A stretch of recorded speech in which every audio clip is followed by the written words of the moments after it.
देश के जो हमारे शेड्यूल कास्ट है, शेड्यूल ट्राइब है, बैकवर्ड है, ईबीसी है, उनके लिए चिंतित है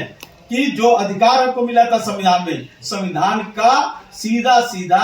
आप खत्म करने की साजिश कर रहे हैं। राष्ट्रीय जनता दल के राष्ट्रीय महासचिव श्याम रजक ने केंद्र सरकार के ऊपर जोरदार हमला किया है और कहा है कि आईआईटी और आईआईएम में दलितों का जो आरक्षण मिला है उसका ठीक से जो है वो लागू नहीं हो रहा है। दलितों को हर जगह पर प्रताड़ित किया जा रहा है। श्याम रजक ने कहा है कि कर्पूरी ठाकुर जो है उसकी जयंती हम लोग जो है वो मनाते रहे हैं और कर्पूरी जयंती की बात जो भारतीय जनता पार्टी जो कर रही है तो हम लोग हमेशा से और अब भी कर्पूरी चर्चा हर जगह पर हो रही है। श्याम रजक जो कि राष्ट्रीय जनता दल के राष्ट्रीय महासचिव हैं, उन्होंने किस तरीके से केंद्र सरकार के ऊपर जोरदार हमला किया है, इस पूरे बयान को सुनिए। आपने सही कहा,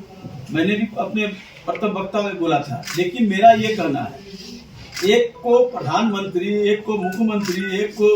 राष्ट्रपति बना देने से क्या पूरे दलित समुदाय को आप अधिकारों से वंचित करेंगे? जो हमारा उस शिक्षा है जिससे समाज के, राष्ट्र के निर्माण में जिनकी बड़ी भूमिका होती है, उस जगह पर दलित का छात्र नहीं जाए, उस जगह पर पिछड़ा का छात्र नहीं जाए, उस जगह पर आदिवासी का युवा छात्र नहीं जाए, और आप कहते हैं कि हमने तो दलितों के लिए किया है। जब आप ऊपर से नीचे से ऊपर जो हमारे छात्र हैं, जिनको हजारों वर्षों से,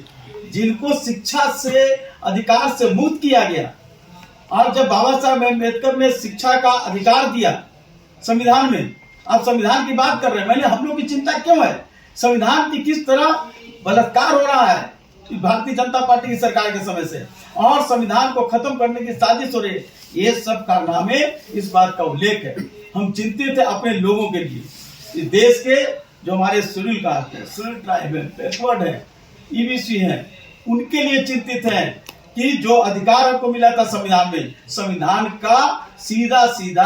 आप खत्म करने की साजिश कर रहे हैं। कार्यालय में आने का बस दिया कि देश में एक सबसे बड़ी समस्या खड़ी हो चुकी है। वो बड़ी समस्या है मोदी सरकार के द्वारा जो दलित, पिछड़ा, आदिवासी छात्रों के साथ जो अन्याय करने का काम किया है, उसका हम काला चिट्ठा आप सबके सामने प्रस्तुत करना चाहते हैं। आईआईटी, भारतीय प्रौद्योगिकी संस्थान, आईआईएम जो मैनेजमेंट संस्थान है, प्रबंधक संस्थान है, और सेंट्रल यूनिवर्सिटी में जो शेड्यूल कास्ट, पिछड़ा वर्ग और शेड्यूल ट्राइब के लोगों को जो आरक्षण की व्यवस्था थी, जो आरक्षित सीटें थी, उस सीटों पर उन लोगों को न करके और समान वर्ग के लोगों को कर दिया गया। हमने अम्बेडकर पेरियार फुले स्टडी के सर्कल की ओर से हम लोगों ने आरटीआई के द्वारा ये रिपोर्ट मांगा, और वहीं से रिपोर्ट आया है कि जो 80 सीट थे शेड्यूल कास्ट के, इस बार वो 80 सीटों को शेड्यूल कास्ट, शेड्यूल ट्राइब और पिछड़ा वर्ग के लोगों को नहीं भरा गया, बल्कि उन सीटों पर समान वर्ग के नियम के विरुद्ध 95 लोगों को उसमें नामांकन करा देने का काम किया गया। जबकि यूजीसी का निर्देश है कि अगर इस साल आपको नहीं मिलता है तो आप फिर से विज्ञापन निकालिए और लोगों को भरने का काम कीजिए। लेकिन विज्ञापन निकालना तो दूर रहा, जो लोग आवेदन दिए, इंटरव्यू दिए, उसके बावजूद भी उनका नामांकन नहीं हुआ। वो मैं आपको